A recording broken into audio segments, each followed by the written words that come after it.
Welcome to another great edition here. We are in for a real treat. We've got a great guest, a fellow board member of the Growth Ops community, Allison Snow. You may remember Allison at Forrester Research. Now she's got a very customer-driven focus at her new role, which is a head of marketing at Definitve Healthcare.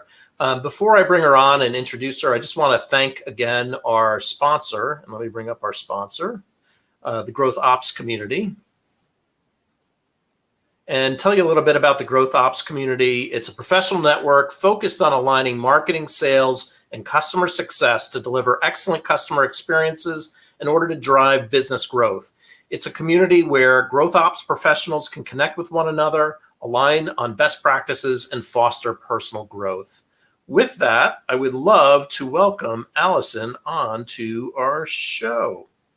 Thank you so much, John. We've wanted to do this for so long. I think we've chatted about it for a year, so it's so good to be with you. I will make one note, just out of respect for my colleagues. I don't quite head marketing at Definitve, but I am VP there, among with a few others, in a CMO. So, excellent. Well, tell us a little bit about that, your current role and your responsibilities at Definitve Healthcare, and maybe a little bit about the company itself, because I know a little bit about it from our clients that have used you guys, but maybe hearing it from you would be helpful as well. Yeah, and I think talking about the company actually clarifies my role just a little bit as well, so I'm thrilled to do that. So Definitve Healthcare is about 9 years old, and it is primarily a healthcare intelligence market provider. So we help folks who are sort of selling into healthcare providers and even providers themselves think about the hospital and provider market and understand kind of the trends that happen there and the data that lives within there. So from a very, very simple use case point of view, we help people identify kind of who are in the procurement roles, who are in the purchasing roles in hospital organizations, whether they're medical professionals or not, and then think about things like networks and affiliations and how some of these hospitals are related and how they very, very frequently pool resources for a shared procurement function. And that's kind of simple kind of data, acquisition, build lists and make outbound calls and things like that. But what's really exciting for the company is we're able to really help companies find patient cohorts and think about things like the claims analytics data that's available in the world to understand what is the right addressable market for you if you're a medical device firm, or if you're developing or in market with a therapy or drug as a pharma firm, or even if you're a tech company or any other kind of company that really wants to sell into a hospital or provider environment. So it's really kind of a collection of data and analytics that no one else really has on the market. So I'm very, very excited. And big part of my role there is customer marketing. And I make that pivot to kind of say there's just tons of opportunity to help our own clients really maximize the investment that they have with us now. So I would say my role there is as much engagement and really just extending the value of the product as people have it right now in the database, and the value of the relationship that they have with us, and also certainly have some initiatives to extend the commercial relationship with Definitve. So there's certainly an upsell component as well. Got it. And we were talking earlier, and we've seen this trend. You have seen it, we have seen it, where customer marketing is almost the forgotten about area, right? You've got prospect marketing, where a lot of people are doing prospecting, but customer marketing, for whatever reason, doesn't always get the sunshine. What are you seeing in terms of trends in customer marketing, particularly in your role there? Yeah, it's so many. I think one, we've seen, you just read it in the description of Growth Ops, which is really fun, this idea that it used to be that prospect experiences really drive growth, but I think we're increasingly convinced, I think Forrester's done a lot of this research, and I would also say other folks have as well, that customer experiences are driving growth for so many firms. And we're kind of slowly, I think, adopting to that fact, because what it really looks like is we still have aggressive sales numbers on paper, and we still have a sort of deep processes within marketing that are all about kind of lead generation and the sales prospecting pipeline and the prospect process. I think what you don't have on the other side at every company for sure is a customer process that kind of outlines how do we, onboard a customer in a way that is really, really kind of pleasant for them and just develops this affinity that starts right there. And then how do we provide the experiences on what is a customer journey with us, including everyone on the buying team that is, again, just kind of delightful at all periods. So, use of the product, engagement in the product, taking away any friction of the client experience, providing the support that they need, and making upsell and cross-sell offers that are really logical for them and really kind of make sense for them and are in sync with their business. That takes kind of a lot of insights on the other side. I think the other trend is building sort of recruiting for kind of titles like mine, customer marketing, and having someone really dedicated. We have team members here that are just dedicated to the function, dedicated not just from a customer experience perspective from the product, but from the marketing side, dedicated to make those experiences just as positive as possible and really take time to say, let's build a cross-functional team and let's kind of get together and have the conversations that say, okay, if people aren't renewing, what does that really look like? What are the real issues there? Let's go beyond the kind of Salesforce drop downs and kind of catch-all categories that we've created, but really dive in for those insights and kind of understand what those trends are, and then translate those trends to how will we see those coming? What are the leading indicators of those specific trends? Clearly, lack of usage is one thing, but there are others as well that are a bit more complex and less ones you wouldn't necessarily guess at. And then, what are the interference processes? What are the campaigns that we run and the messages that we send and the touch points we execute to say, we want to take this friction away because you've made an investment with us and we respect that. How does that work, like alliance-wise, when a lot of organizations have a customer service function, they have a marketing function, they've got sales function. Who's responsible for what? Like, how are those alliances built so you're not necessarily stepping on toes of people? Absolutely. Yeah, it's an excellent question. I think I think that the best organizations, certainly when I got to work with many organizations at Forrester, really behaved in a very cross-functional way to kind of understand that this is not something anyone owns. So probably 5 years ago or so, or in some organizations today, you've got a customer experience team that's really held accountable for retention. That's not illogical, don't get me wrong. But that is a very, very large burden for one aspect of the organization when certainly the customer interacts with every organization in the company. So I think there's, if I had one headline to give you, I would say that I spent a lot of time at Forrester thinking about the sales and marketing alignment, and that's still critical, and not everyone has cracked that code, and people should still write about it and think about it and put effort into it. But I think the next frontier is absolutely the alliance and alignment between customer marketing and customer experience.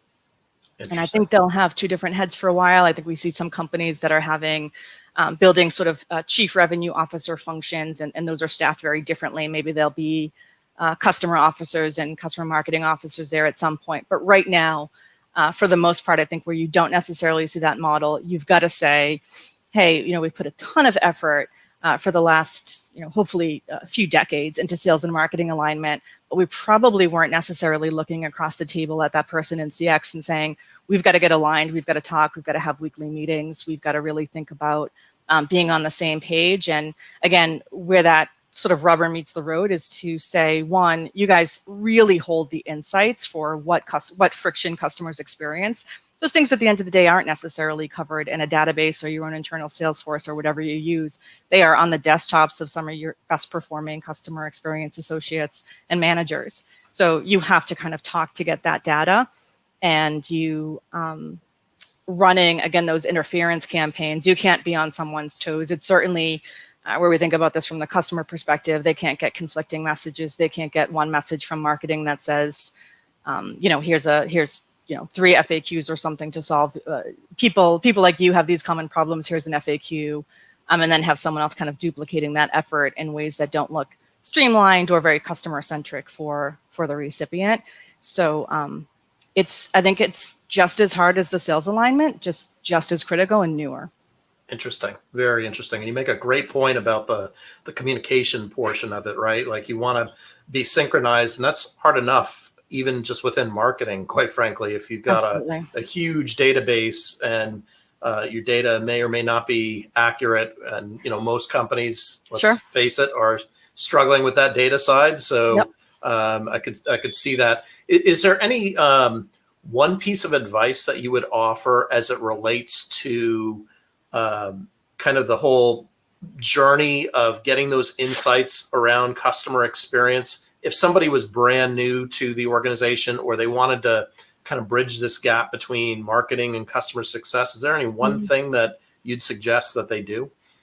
I think it's the conversation. I would say throw out your assumptions, but I actually think it's good to kind of come in with some assumptions as long as they're driven from the true customer experience. And if you can put yourself in a customer-centric function and think, I've adopted software before, I've made a purchase for software before, I've been onboarded before, I've experienced friction before. As long as you're not thinking sort of from your own company perspective, you probably have a set of healthy assumptions, right? Maybe you go in and you use your own product for the first time and you say, gosh, this is where I got stuck. This is really interesting. And then rather than going into that conversation with a blank piece of paper and asking people to fill it for you, you start having conversations to confirm or deny really with the front line, people in customer success, people in accounts who have those renewal conversations and hear the objections kind of, every day and really kind of say, have probably known about those objections for years and years and have sort of been telling people in the organization. And now you want to come and listen. And that makes, I think, a big difference as well. To kind of say, look, all I care about is what you hear from customers. I get what Salesforce says. I get what our marketing messaging is. I contributed to it.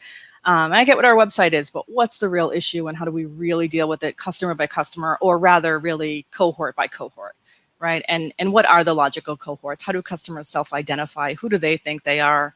We're very use case driven. So we really kind of think about, and this is just kind of one layer to think about the world. There are dozens more, but what we're trying to perfect right now is to think about thinking about cohorts by use case. How are they using the product and what is the desired outcome? And, what's the friction in that the road from sitting down the first time and logging in and sort of not only experiencing that outcome, but being able to speak to helping them kind of create the language, really helping the customer create the language around the value of that outcome and why we were better than the other guy to get them there. That's really, really interesting on cohorts. I've seen cohorts on kind of the annual renewal because SaaS kind of thinks that way of, hey, every year, this is the cohort or the graduating class of prospects or customers. Yeah, but use that's really case a fun way to put cohorts, that's a really interesting use case is really more relevant, quite frankly, to the customer than the graduating class of a certain vintage of customer, because then you're getting a lot more specific around what it is that they need. So that's an excellent piece of advice. Thank you. Thank you. We really like it. And I think what it helps us do is fulfill the role of the customer marketer and really the alliance of customer marketer and CX and kind of say, look, if we had to give ourselves one label in the internal organization, we would be the customer advocate. That's who we really want to be, is to kind of say, we know there's organizational goals that we want to fulfill. Our customers have goals as well. And to be a real strategic partner, right? Just like we say in our marketing messaging, just like we say on our website, it's truly our ambition. There's nothing untrue about that. But every day we have the opportunity to fulfill that or ruin that. So you really need a customer advocate in there. And everyone at the end of the day is a customer advocate in some way, but we're also just, the kind of the line that says, okay, but from the customer perspective, is this the best thing, right? Is this really the best way to segment and create experiences and content? Are we speaking to the values that they hold dear in their relationship with us and what they're trying to do with our software? Awesome. Excellent. Well, just in closing here, as we're brushing up against the end of time here, we were talking about the benefits in this environment of kind of taking a break and also kind of customer perspective too of, kind of going easy on customers because of the situation. But you just came off a great break, it sounds like. I did. I'm actually very tan. You wouldn't know it, but I am. I am year round. I don't know what that's about, but yeah. Well, you have a complexion for it. This is actually a lot of damage in sort of day 5. I did. I just would have said to you, and you confessed to me that you haven't been very good about this.